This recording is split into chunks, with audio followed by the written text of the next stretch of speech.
এ সারা দুনিয়ার জমিনটা ওলামায়ে কেরামদের মেহনতের কারণে কেমন ধন্য হয়ে গেল। শাহজালাল রাহমাতুল্লাহি আলাইহি ঘটনা আপনারা অনেকে জানেন। যার যার অবদানের কারণে সিলেটের জমিন না সারা বাংলার জমিনটা ধন্য হয়ে গেল। কথা বলেন ঠিক না বেঠিক? শাহজালাল রাহমাতুল্লাহি আলাইহি আসলেন, দিনের কালেমার দাওয়াত নিয়ে আসলেন। দিনের দাওয়াত নিয়ে আসার পর ইসলামের চূড়ান্ত বড় দুশমন পাপাচার গৌর গোবিন্দ ধমক দেওয়া শুরু করলেন। শাহজালাল রাহমাতুল্লাহি আলাইহি ডাক দিয়া বলেন, গৌর গোবিন্দ, এ জমিন আল্লাহর, এ আসমান আল্লাহর, এ জমিনে আল্লাহর বান্দাদেরকে ধমক দিয়া কোনো লাভ নাই। গৌর গোবিন্দ আওয়াজ দিয়া বলেন, শাহজালাল, এ জমিনে থাকা যাবে না, জলদি করে পালাইয়া যাও। গৌর গোবিন্দর পাল্টা আওয়াজে শাহজালাল রাহমাতুল্লাহি আলাইহি জবাব দিয়া বলেন, জমিন আল্লাহর, এ জমিন আল্লাহর, জমিনে মুসলমানরাই থাকবে, আমরা এ দেশের শান্তির নাগরিক। এ জমিনে হিন্দু থাকবে, খ্রিস্টান থাকবে, বৌদ্ধ থাকবে, নাসারা থাকবে, কিন্তু যদি কেউ মুসলমানের বিরুদ্ধে আওয়াজ দাও, এ জমিনে মুসলমান থাকবে, কোনো বেঈমান থাকতে পারবে না। তোমার দাদার দেশের দেশ নিয়ে শুরু করছো চট্টগ্রাম, আমাদের ঠিক নেই। কথা বুঝেন না কিছু? আমাদের হইলে ভালো হয়, আমাদের হইলে ভালো হয়। আমরা বাংলাদেশের মুমিন। শাহজালাল রাহমাতুল্লাহি আলাইহি জবাব দিয়া, উত্তরে আওয়াজ দিয়া বললেন, আমরা হলাম এক আল্লাহর গোলাম, এক নবীর উম্মত। এ জমিন আল্লাহর জমিন, এ জমিনে মুসলমানরা থাকবে, আল্লাহর বান্দারাই থাকবে। ওয়ালা ইশরিকি বিইবাদাতি রাব্বিহি আহাদা, আল্লাহর ইবাদতের ভিতরে যারা পরিমাণ শিরক ঢুকানো যাবে না, আল্লাহকে ছাড়া কাউকে মানি না, এটাই হলো মুসলমানের ধর্ম। কথা বলেন ঠিক কিনা? ভাইরা আমার, যুগে যুগে ওলামায়ে কেরাম বয়ান করেছেন, এত বয়ান আপনারা শুনেছেন। আল্লাহর মহব্বতে আমি একটু সামন দিকে বয়ান টানতেছি। আল্লাহর বান্দা কত মানুষ এ দুনিয়ার জমিনে আছে, তোমার আমার মতো ক্ষমতাশীল নয়। কত বাহাদুর গুলা ছিল যারা ক্ষমতার অভাব নাই। নমরুদ, হামান, কারুন, তাদের ক্ষমতার সাথে তোমার আমার ক্ষমতার কোনো পাত্তাই হয় না। কথা বলেন ঠিক কিনা? অথচ এত বড় ক্ষমতা হওয়ার পর ইসলামের দিকে যারা আঙ্গুল তুলেছেন, কোরআনের দিকে যারা আঙ্গুল তুলেছেন, কোরআনওয়ালার দিকে যারা আঙ্গুল উঠাইছেন, আল্লাহ এদেরকে জমিনের মধ্যে নিঃশেষ করে দিলেন, ধ্বংস করে দিলেন। এজন্য আমার আল্লাহর জাহান্নামের আগুনকে ভয় করো। মুসলমান জাত আল্লাহকে ছাড়া কাউকে ভয় করে না। এর নবীর উম্মতের দল, আলোচনা সামন দিকে যাইতেছি, একটু বুঝবেন, বোঝার চেষ্টা করবেন। আমার আল্লাহর জমিনে আমাদেরকে যদি কেউ বাধা দেয়, নামাজ পড়া যাবে না, আল্লাহকে ডাকা যাবে না, মানবেন নি? আমাদের ঈমান তো বড় দুর্বল।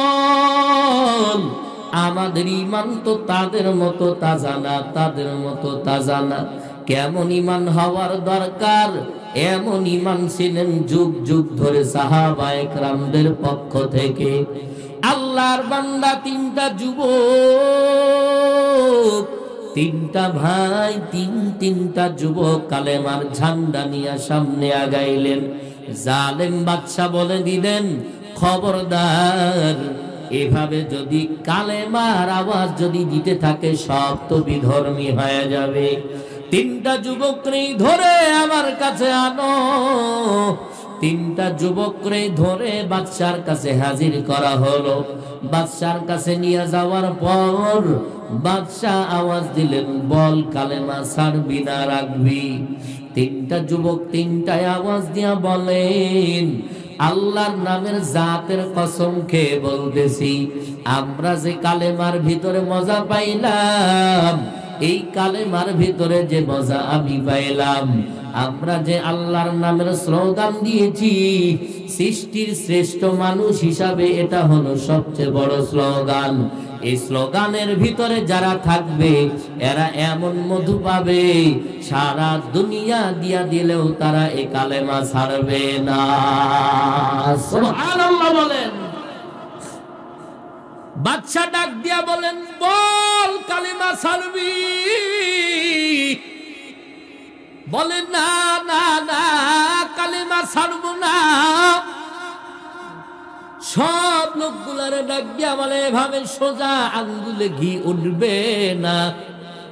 আমাদের গ্রামের একটা ভাষা আছে, ঘি সোজা আঙ্গুলে না উঠলে আঙ্গুল বাঁকা করো। কথা বলেন ঠিক না বেটি? বাদশা ডাক দিয়া বলেন, না, এইভাবে হবে না। আগুন জ্বালাও, আগুনের কুণ্ডলি সাজাও, আগুনের কুণ্ডলি সাজায় দেরি করো। সবাই মিলে আগুন জ্বালানো শুরু করলো। গর্ত খোঁড়ার পর একের পর এক লাকড়ি দিয়ে আগুন জ্বালাইলেন। আগুন জ্বলতেছে, পরামর্শ চলতেছে, বলো কালেমা ছাড়বা নাকি কালেমা এখনো রাখবা? বলে মরে যাব, জীবন দিতে রাজি, তাও কালেমা ছাড়তে রাজি না। সবাই মিলে পরামর্শ করলেন, কালেমা তো ছাড়ে না, কি করা যায়? বলে হুজুর এমনি হবে না, পান এমনিতেই হবে না, আগুনের উপরে একটা বড় কড়াই রেডি করেন, এ কড়াইয়ের মধ্যে তেল লাগান, তেলটারে গরম করেন, তেলের মধ্যে ফেলার আপনি স্লোগান দেন। ঠিক তাই মতো একবারে বড় তেল রেডি করলেন। বড় কড়াইয়ের মধ্যে তেল রেডি করার পর আগুন জ্বলতেছে, তেলের মধ্যে দাও দাও করে ফুটি উঠতেছে। আওয়াজ দিয়া বলে, বলো ঈমান রাখবা নাকি ঈমান ছাড়বা? দুইটা যুবক আল্লাহর নামের স্লোগান দিয়া বলে, আমি আল্লাহর কসম, আমরা জীবন দিতে প্রস্তুত, এরপরেও আমরা কালেমা ছাড়তে রাজি না। আল্লাহর বান্দারা এইভাবে যুগ যুগ ধরে স্লোগান দিয়েছে আর কালেমা রাখছেন। আমি বয়ানটা এখনো ছাড়ি নাই, আমি কিন্তু আপনাদের সামনে বলেছিলাম শাহজালাল রহমাতুল্লাহি আলাইহি জমিনে আসার কারণে সারা দুনিয়াটা ইসলামের জন্য ধন্য হয়েছে। কথা বলেন ঠিক কিনা? গৌর গোবিন্দ আওয়াজ দিয়া বলে, জমিনে থাকা যাবে না, এ জমিনে থাকা যাবে না। শাহজালাল রহমাতুল্লাহি আলাইহি পাল্টা আওয়াজে বলে, গৌর গোবিন্দ, এ জমিন আল্লাহর জমিন, এ জমিনে মুসলমান থাকবে, ভিন্ন কেউ থাকতে পারবে না। ভাইরা আমার, শাহজালাল রহমাতুল্লাহি আলাইহি স্লোগান দেওয়ার পরে গৌর গোবিন্দ যুদ্ধ ঘোষণা করলেন। শাহজালাল রহমাতুল্লাহি আলাইহি বলেন, গৌর গোবিন্দ, তোমার সাথে আমার যুদ্ধ হয়ে যাবে। শাহজালাল রহমাতুল্লাহি আলাইহি আওয়াজ পাওয়ার পরে বলে, হ্যাঁ আলহামদুলিল্লাহ, যুদ্ধ হবে। একগুলা বয়ানের মাঝে আপনার আর আমার বোঝা উচিত আমাদের ঈমান কোথায়, আর তাদের ঈমান বড় কোথায়? একটু ঈমানের দিকে যদি তালাশ করেন বুঝে যাবেন। শাহজালাল রাহমাতুল্লাহি আলাইহি বলেন, ঠিক আছে আলহামদুলিল্লাহ, যুদ্ধ হবে। গৌর গোবিন্দ বলে যুদ্ধ হবে। সময় কখন? বলে তোমার সাথে আমার যুদ্ধ হবে ফজরের নামাজের পরে। শাহজালাল রাহমাতুল্লাহি আলাইহি চলে আসলেন, আউলিয়া একরামদেরকে নিয়ে বসলেন। আউলিয়া একরামদেরকে নিয়ে বসার পরে বললেন, গৌর গোবিন্দর সাথে তো সকালে যুদ্ধ হবে। নাসির আল্লাহ বলেন, তোমরা বলো তোমাদের ভিতরে এমন কেউ কি আছো কিনা যার জীবনে কোনোদিন তাকবীরে উলা নামাজে কোনোদিন ছোটে নাই? আউলিয়া একরামদেরকে নিয়ে বসে যখন আলোচনা করতেছেন, নাসির উদ্দিন নামে আল্লাহর একজন বান্দা হাত উঁচু করলেন, হুজুর আমার জীবনে কোনোদিন তাকবীরে উলা মিস যায় নাই, আপনি যদি অনুমতি দেন তাহলে আমি তৈয়ার। শাহজালাল রাহমাতুল্লাহি আলাইহি বলেন, আর দেরি করার দরকার নাই, আজকে ফজরের আযান তুমি দিয়ে দিবা। আল্লাহু আকবার বলেন। আর কোনো দরকার নাই। তাকবীর উলার সাথে নামাজের এত বড় দাম, এত দাম তাকবীর উলার সাথে নামাজ। নাসির উদ্দিন নামে আল্লাহর বান্দা যখন বললেন আমি আযান দিয়ে দিব, এবার শাহজালাল রাহমাতুল্লাহি আলাইহি রাতের বেলা তাহাজ্জুদের মুসাল্লায় দাঁড়ায় গেলেন। দাঁড়াইয়া যাইয়া বলে, ও দয়ার মালিক আল্লাহ, আমি শাহজালালের অস্ত্র নাই, সৈন্য নাই, কিছুই নাই। আল্লাহ, গৌর গোবিন্দর সাথে তো আমার যুদ্ধ হবে। ও দয়ার মালিক, তুমি যদি আমাকে না সাহায্য করো, আজকে আমি কোরআনের পথে থাকার পরও হেরে যাব রে আল্লাহ। আল্লাহ তুমি আমারে সাহায্য করে দাও। আল্লাহর কাছে এমন কান্নাকাটি করে দোয়া করতেছেন শাহজালাল রাহমাতুল্লাহি আলাইহি। আল্লাহর কাছে সাহায্য চাইতেছেন, কান্নার মুসাল্লায় বিভোর। নাসির উদ্দিন নামে আল্লাহর বান্দা রেডি হয়ে আছেন, ফজরের আযান শুরু করবে। শাহজালাল কান্না মুসাল্লায়, এত কান্নার আওয়াজ ভারী হয়ে গেল। আল্লাহ, আমার সৈন্য নাই, আমার অস্ত্র নাই, আমার কিছুই নাই। আল্লাহ, আমি যুদ্ধ করব কি দিয়া? ও আল্লাহ, তোমার সাহায্য ছাড়া আমি যুদ্ধ করতে পারবো না। শাহজালাল রাহমাতুল্লাহি আলাইহি কান্নার আওয়াজে যেমন আসমান ভারী হয়ে গেল, আর জমিনের নিচে কেমন জানি গুমদুম করে আওয়াজ শুরু হয়ে গেল। নাসির উদ্দিন নামে আল্লাহর বান্দা এদিকে ফজরের আযান শুরু করে দিলেন। আল্লাহু আকবার, আল্লাহু আকবার, আল্লাহু আকবার, আল্লাহু আকবার। শাহজালাল রাহমাতুল্লাহি আলাইহি কান্নার মুসাল্লায় দাঁড়ায় আছেন। নাসির উদ্দিন নামে আল্লাহর বান্দা আযান দিতেছেন। জমিনের মধ্যে কেমন জানি ঝাল ঝালা শুরু হয়ে গেল, ভূমিকম্প শুরু হয়ে গেল। এত বিকট আওয়াজ, সব আওয়াজের মধ্যে থেকে আল্লাহু আকবারের নামে স্লোগানে, নাসির উদ্দিন নামে আল্লাহর বান্দার আযানের আওয়াজে গৌর গোবিন্দ শের ইসলামের দুশমন গুলা সব জমিন থেকে কেমন জানো তুলার মতো উড়িয়া উড়িয়া ধ্বংস হয়ে গেল। লিল্লাহি তাকবীর। এই আওয়াজের ক্ষমতা কার? আমরা কার নামে স্লোগান দিব? জোরে আওয়াজ দিয়ে বলেন। আমাদের রবকে। একজন আমাদের রব, তিনার নাম কি?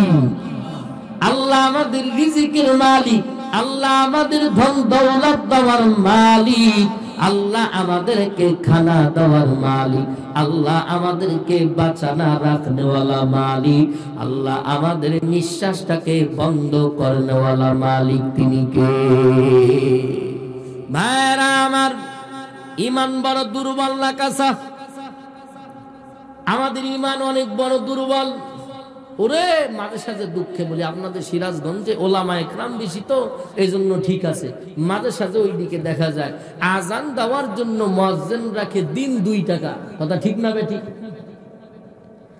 যে আজান শুনে মানুষ মসজিদের দিকে রওনা হবে, যে আজান আল্লাহু আকবারের শব্দ শুনে মানুষ মসজিদে আসার জন্য বেকাকার হয়ে যাবে, পাগল হয়ে যাবে, ওই আজান কে বাবা তুমি এইভাবে আজান দাও কেন? ধর বাবু 2 টাকার আজান আর কত টানবো রে বা? কথা ঠিক না বেটি? কানের মধ্যে দেখবেন লোক দিয়া শুরু করতেছে, এটা ব্যঙ্গ করার জন্য বলতেছি না, বাট বুঝানোর জন্য। আপনাদের সিরাজগঞ্জের এদিকে নাই, আজান চলতেছে হাইয়া আলা সালাহ, ওই সলা বলে না শালা বলে আল্লাহ জানে, কথা বলেন ঠিক কিনা?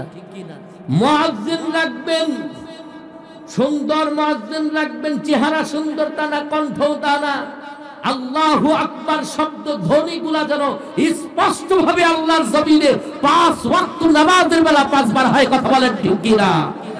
সস্তা খুঁজতে যাইয়া 12টা বাজাবেন না। কথা বলেন ঠিক কিনা?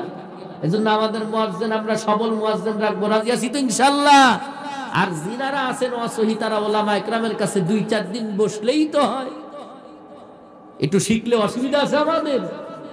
তাইলে আল্লাহু আকবারের স্লোগানের শক্তি অস্ত্র লাগছে। আমি ইমানের কথা বয়ান করছিলাম, শাহজালাল রহমাতুল্লাহি আলাই যুদ্ধ করার জন্য ছুরি লাগছে, অস্ত্র লাগছে, বারুদ বোমা লাগছে না? কিসের মাধ্যমে গৌর গোবিন্দ শেষ? আজানের মাধ্যমে গৌর গোবিন্দর চেলাপেলা সব ধ্বংস হয়ে গেল। আল্লাহ তুমি আমাদেরকে এমন ঈমান আমাদেরকে মজবুত করার তৌফিক দান করো, জোরে বলেন আমিন। ভাইরা আমার,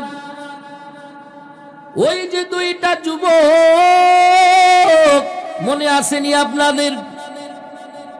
এই ঈমানের জন্য যারা জীবন দিতেছেন, যারা জীবন দিয়ে যাবেন, যারা জীবনটা বিলায়া দিতে চায়, এদের কাছে যতই বাহানা করো, টাকা পয়সা সবকিছু দিতে চাও, যাদের মধ্যে ঈমান আছে এরা কখনো আল্লাহর ঈমান বিক্রি করবে না।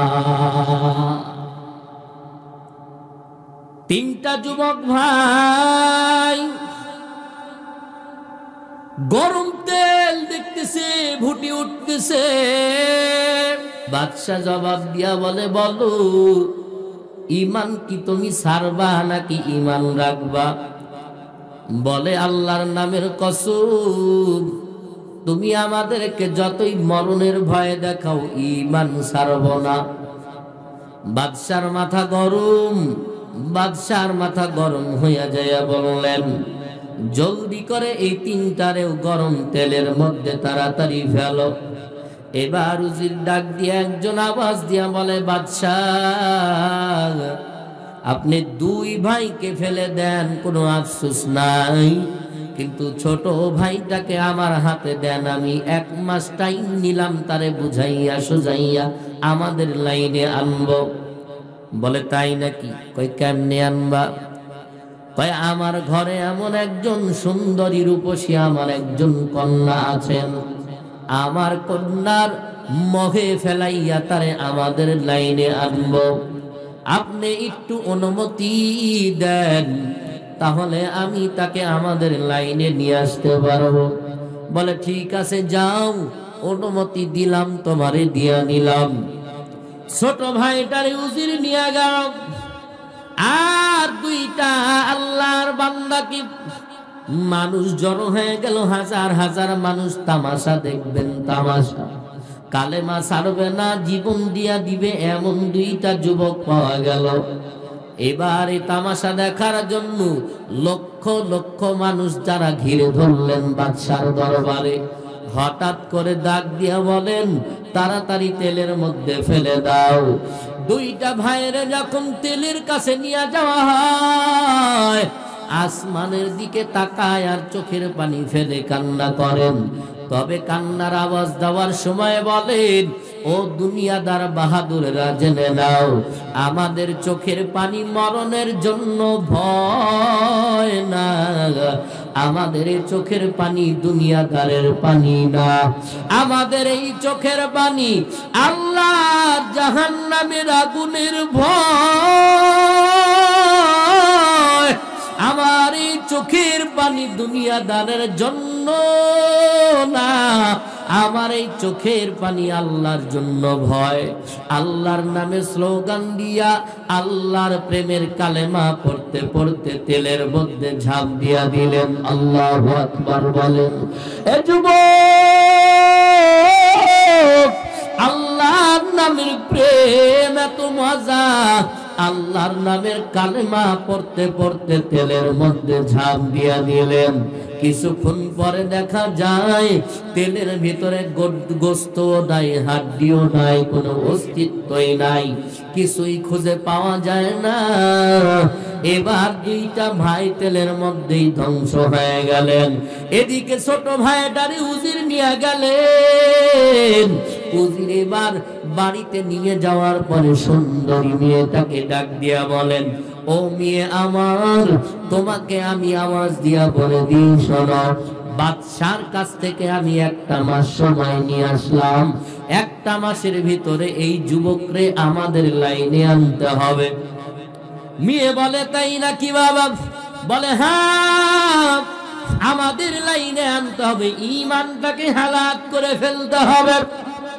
মেয়েটা এবার বাবাকে বলে, ঠিক আছে বাবা, চিন্তার কোনো দরকার নাই, আপনি বলেছেন আমি আমার রূপের যৌবনের তামান্না দেখাইয়া তার ঈমানটারে হালাত করে ফেলব। আমার সোনার বাংলাদেশের যুবক আল্লাহকে ভুলে গেল কেন? আমার নবীর দিন ভুলে গেল কেন? মা বাবার সাথে খারাপ আচরণ করে কেন? ভালো করে তালাশ করে দেখ, এদের পিছনে একমাত্র ক্ষতির কারণ এখন হলো নারী। কথা বলেন ঠিক কিনা? আর আমার সোনার বোন, পদ্মার আড়ালে যে সমস্ত মা বোনরা আছেন, আম্মা জানরা যারা আছেন, আপনাদের মতো মা ছিলেন সুমাইয়া, আপনাদের মতো মা ছিলেন আয়েশা রাদিয়াল্লাহু তাআলা আনহা, আপনাদের মতো মা ছিলেন আমার নবীর মা। আপনারা এত দামি আম্মা জান, আপনাদের সম্মানটাকে ধরে রাখো। আম্মা জানরা যারা আছেন, নিজের সম্মানটারে যদি কেউ ধরে রাখেন, আম্মা জানরা আল্লাহর কাছে এত বড় দামি যে আবার আল্লাহ বলেন, আমি নিজে 5 গুণ সম্মান নারীদেরকে বাড়ায় দিলাম। সুবহানাল্লাহ। ভাইরা আমার, ওই যুবতী নারী রূপ চর্চা নিয়ে সাজুগুজু করে আল্লাহর বান্দারে রুমের মধ্যে থাকতে দিলেন একা একটা কামরা রুম। আমাদের সমাজে এখন জিনা ব্যভিচার বেশি আছে না নাই? কথা জোরে বলেন। আমাদের সমাজে জিনা বেড়ে গেল, আমাদের সমাজে সুদ বেড়ে গেল, আমাদের জমানে ঈমান হারা হয়ে গেল, আমাদের সমাজে মিথ্যাবাদী বেশি হয়ে গেল। যুবকের যারা বাবারা আছেন, আজকে এই ছোট্ট আলোচনার ভিতর থেকে 2টা জিনিস বুঝে নেবেন। যে হলো একজন রাস্তার মহিলা, এও কিন্তু কোরআনওয়ালার কাছে যদি সিলিন্ডার হয়, আল্লাহর পথে যদি কেউ আগায়, আল্লাহ তারে ইহসানের কুলে উঠায় নেয়। সুবহানাল্লাহ বলেন।